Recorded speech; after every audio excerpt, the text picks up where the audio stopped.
ভ্রমণপ্রিয় মানুষদের জন্য পৃথিবীর অন্যতম পছন্দের জায়গা হচ্ছে বালি। আমাদের বালি আইটিনারির সর্বপ্রথমেই ছিল উবুদ, আর উবুদের মাস্ট ভিজিট প্লেস হচ্ছে এই আলাস হারুম। ফেসবুক ইনস্টাগ্রাম স্ক্রল করতে গিয়ে আমরা যেসব ভাইরাল ভিডিওগুলো দেখে থাকি বালির, তার ম্যাক্সিমামই এই আলাস হারুমে করা। আর আমার দেখা বালির সবচেয়ে সুন্দর এবং সবচেয়ে বড় সুইং হচ্ছে এই আলাস হারুমে। সাথে আছে এই নীল পানির অসম্ভব সুন্দর এই সুইমিং পুল। এটা ছিল আমাদের সেকেন্ড স্পট। আমরা খুব সকাল সকাল ঘুম থেকে উঠে নাস্তা করে বের হয়ে যাই প্রথম স্পটের দিকে।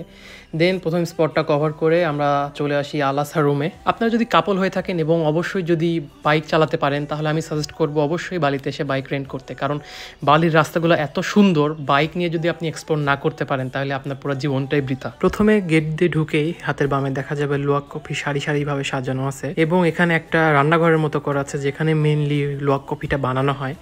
আর এই লুয়াক কফিটা মূলত তৈরি হয় লুয়াক নামে একটা প্রাণী আছে যার হাগু দিয়ে আর কি। তবে এটি খুব সুন্দর করে ধুয়ে তারপরে এটাকে খুব সুন্দর করে রোস্ট করা হয়, এবং সেটা রোস্ট করার পরে গুঁড়া করে ফাইনালি তৈরি হয়ে যায় লুয়াক কফি, যা পৃথিবীর সবচেয়ে দামি, আমার জানা মতে পৃথিবীর সবচেয়ে দামি কফি। যদিও আমি এটা খেয়ে টেস্ট করে দেখিনি আসলে এটার টেস্টটা কেমন, বিকজ আমি খুব একটা চা বা কফি খাই না।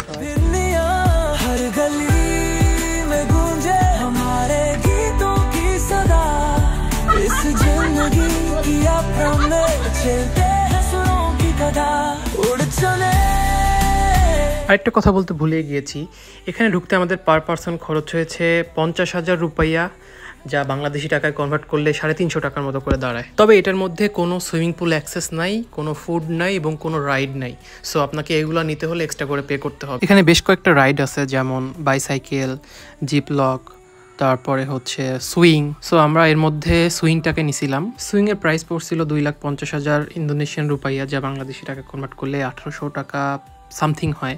আমরা যেদিন গেছিলাম মূলত সেদিন আমরা সুইংটা নেই নাই, বিকজ ওইখানে আমরা বাংলাদেশ থেকে ড্রেস বানাই নিয়ে গেছিলাম ওইখানে সুইং করার জন্য। সো আনফর্চুনেটলি ওইটা আমরা হোটেলে রেখে যাই। দেন আমরা পরবর্তীতে আরেকদিন যাই এখানে শুধুমাত্র সুইংয়ে ছবি তোলার জন্য। আরেকটা কথা বলে রাখা ভালো, এখানে সুইং করার জন্য যে ড্রেসগুলা এখানে ভাড়া পাওয়া যায়, যে ড্রেসগুলা ভাড়া নিতে হলেও আপনাকে 2.5 লাখ রুপাইয়া খরচ করতে হবে, কিন্তু আমরা আসলে ড্রেসটা আলাদা করে নিয়ে যাই। তবে আমাদের ড্রেসটা নিয়ে যাওয়ার পরেও বেশ সমস্যার সম্মুখীন হতে হয়েছে, বিকজ ওরা অ্যালাউ করতেছিল না ড্রেসটা বাইরে থেকে নেওয়ার জন্য।